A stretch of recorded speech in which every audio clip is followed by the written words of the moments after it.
Do you suffer from painful, heavy periods, PMS, mood swings, or migraines? Are you tired of being told they are just normal parts of life? Or are you afraid your child's going to suffer these symptoms too? At Vividis, the full of life company, we take the pain, misery, and confusion out of those menstrual cycles and replace them with tools of empowerment and time management so you can be Vividis.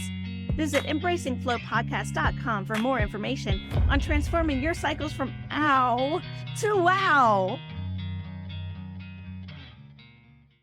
Ever felt frustrated being told PMS, heavy bleeding, and cramping are just normal parts of life?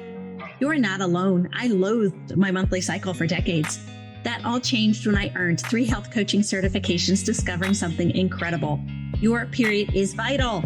It is an outward sign of your inner health, and it holds the key to unlocking your full potential. I've been there battling heavy, painful periods, and I turn them into cycles with minimal PMS and cramping.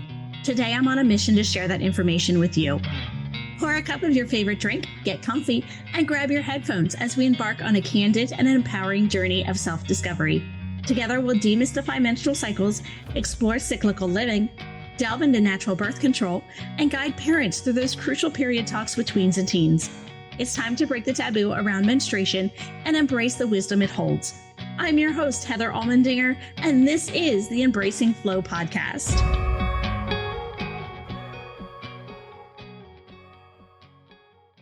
Hello, everyone, and thank you for joining us on Embracing Flow. I'd like to introduce our guest today, an expert at Embracing Flow, Dr. Mary Shackelton. Thank you, Mary, for joining us today. Thanks for having me. Good morning. Good morning.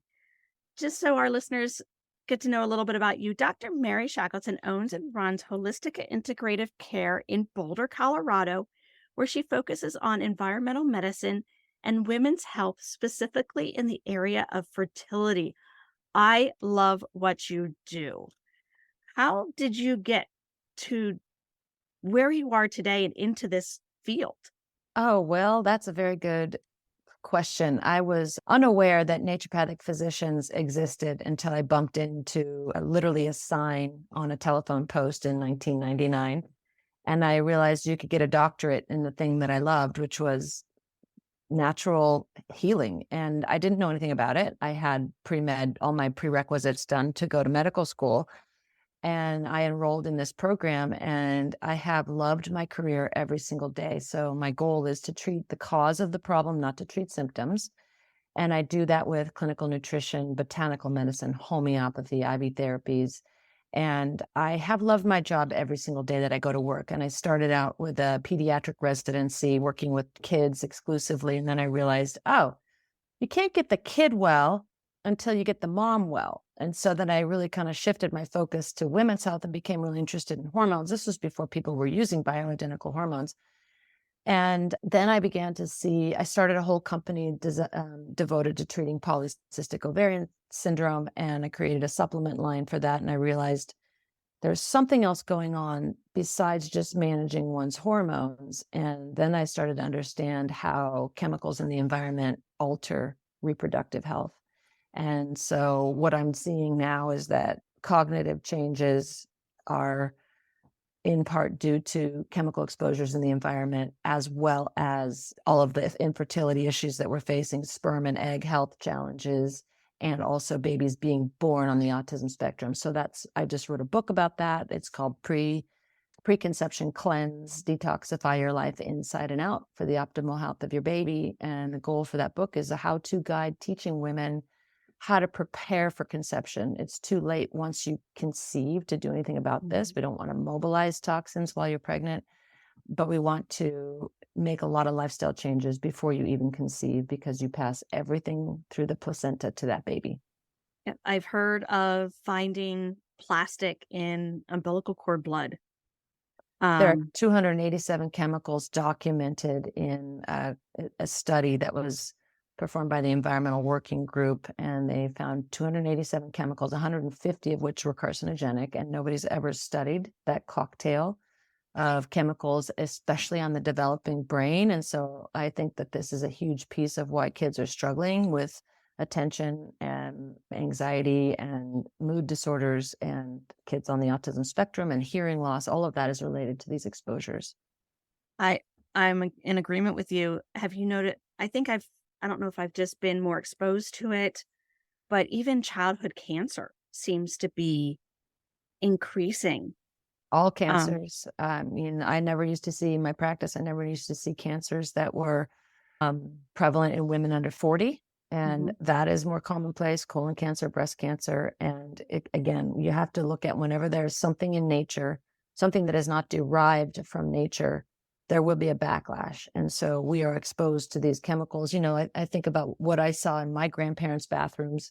They didn't have lip pump or gel nails or the million fragrances that we have. And there's just our biochemistry cannot keep up. Our detox pathways are struggling to excrete what we're exposed to. And, we're just totally over exposed and under supported with our detoxification. Do you know where some of the higher toxins are coming from when it that or that you're seeing at your practice? Is it those fragrances? Is it somewhere else? Is it in the food that we eat? Where are It's the biggest toxins really coming from? such a good question. And it's such an overwhelming topic. So if I could impart two things on your listeners, it is especially for young girls that plastics and fragrances, if you just avoid the exposure to those two things, and this is not a small thing, this is a big deal and it takes a lot of time. So you cannot be impatient. It doesn't happen in a week. It takes a long time. This is why I wrote the book, because people need a guide and they need support to get the various things out of their environment. So plastics and fragrance, anything that has a fragrance in it could have up to 300 chemicals in the word fragrance. So that is a big hit. And women are exposed to, over 400 chemicals before they leave their houses in the morning because of all the things that are in our bathrooms. And so fragrance is, people are very attached to their favorite fragrance. And it's like somewhat of a loss to think about that. But then I think, well, it's a trade-off, right? If you can't get pregnant, would you prefer to use your perfume every day or get pregnant? Because there's direct links in the medical literature about how fragrance impairs egg and sperm quality and viability. So fragrance is the number one thing. I have two teenage daughters. We talk about this all the time. I say, okay, well, just use it for special occasions. Don't spray it on your thyroid. Put it on the back of your head, maybe where your hair can retain some of the smell, but don't put it on your skin. You're still inhaling it. That is a big root of exposure, is inhalation. But minimizing your use is the goal, and being aware. One of my favorite, this is a great tool, actually. I'm going to show it to you. Okay.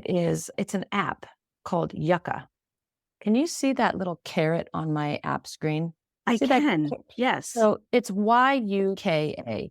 And this is a really fun app for teens and young women to play with. But you download the app, it's free, and you can scan any barcode of any product and it will rate it for you.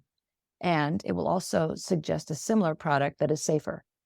So the minute my daughter saw this, she rushed downstairs to her bathroom, which I was like really pleased about. And so we had a good time thinking, wow, I thought that product was cleaner than it is. It's horrible. It's all about marketing.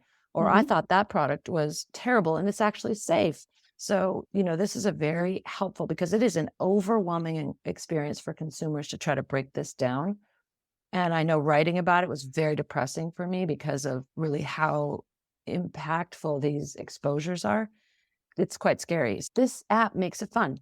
And I think we need to have a little fun with it, because otherwise it's very depressing. And I'm glad that you have shared that with us because I wasn't aware of it. I'm one that I love EWG.org, Mhm. and I'll go in and I'll copy the ingredients from a product that I like to use, and I'll put it into their database for them to give a score. But it takes a little bit to find that ingredient list, copy it, go into EWG, find the right spot, put it in their database, and then get the information out. Yeah, For this, you can put the product in EWG and yeah, it'll tell you. And this is so easy because it's on your phone and everybody has yep, a phone. And and so it, when you're at the store, you can say, yep, nope.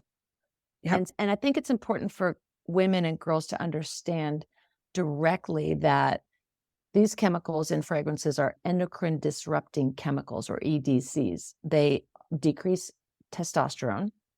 They are damaging to both female and male reproductive systems. They reduce, in terms of sperm and fertility, they reduce the concentration and motility of sperm. and they are found in breast milk and urine and blood. So they permeate our systems and then impact our egg quality. So for fertility, it's very dangerous. There's also a lot of links with, excuse me, premenstrual syndrome and chemical exposure. So again, chemicals disrupt the entire orchestra, which is a very complicated, very sequential steps in actually having a period, and chemicals impair that. So a lot of women don't have an ovulation. They might have early onset puberty. So girls are having periods earlier and earlier, and that's not normal. It is common, but it is not normal. And so a lot of this is because of the environmental exposure to chemicals. Yep.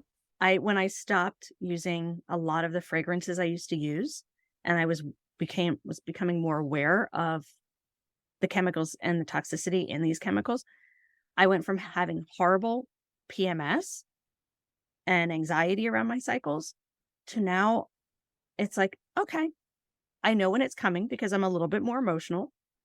I craved more of the dark chocolate. I know what I need and my body's talking to me. But I don't have that huge mood swing. I don't have the painful, nauseating cramps that in the first few days that I used to have. I've noticed a huge difference just getting rid of those toxins and being aware and minimizing my exposure to the toxins and even the plastics. What are some of the plastics to be aware of? Because I know there's PBAs and you see PBA free, and are those plastics okay, or why are plastics kind of bad? That's a good question. So plastics are chemically similar to hormones again. And BPA is a very common plastic. It is in all of our water bottles. It's in children's toys. It's in food containers. It's very difficult to avoid. And years ago, researchers found that there was a link with BPA and menstrual disorders and reproductive health.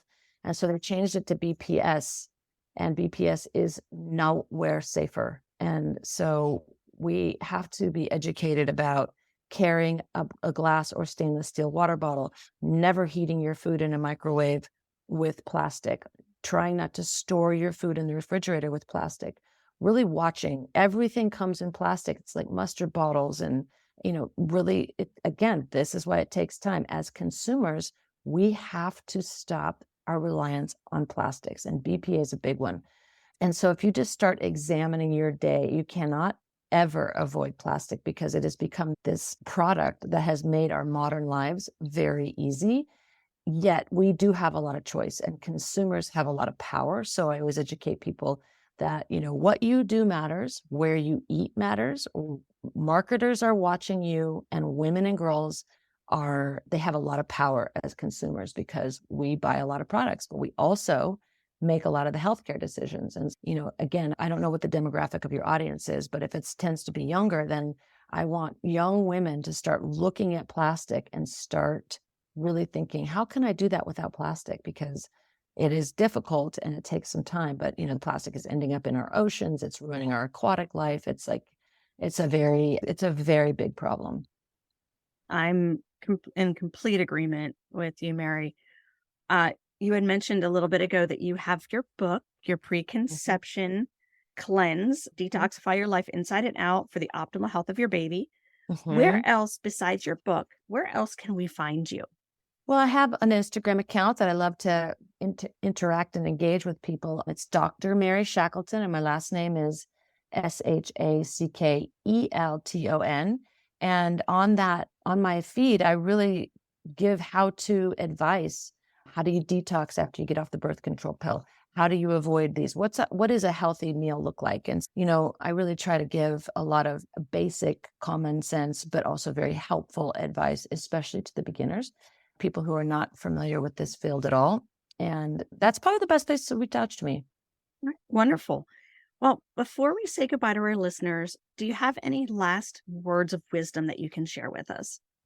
I guess, a lot of things run through my mind when you ask me that. And I think, I would love to see women take an empowered step toward their health, which is, it starts with awareness. And once you identify what the problem is, which is the exposures to these chemicals, therein lies the opportunity to change it. So I would love women and girls to prioritize their health versus what they might see on Instagram, all these influences of buying products, dangerous chemicals and beauty do not have to be together. I mean, we have been sold this myth that in order to be beautiful, it requires toxic chemicals. And that's just not true anymore. There are so many options for us. And there's great hair care products. There's great makeup options. There's awesome products these days. And so I just would really empower girls and women to start prioritizing their health and choosing differently so that they can avoid some of the common problems that I see in my clinic. Wow, what amazing words of wisdom to end on. Thank you so much, Dr. Mary Shackelton, for taking us on an enlightening journey into toxins and how it affects our fertility and our PMS and our just everyday lives. Thanks for having me.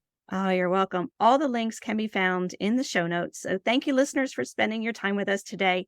If you found a nugget of wisdom or a moment of empowerment, my mission is accomplished. If you know someone who could benefit from this information, please share Embracing Flow with them. Until next time, love hard, laugh often, and as always, be vividous.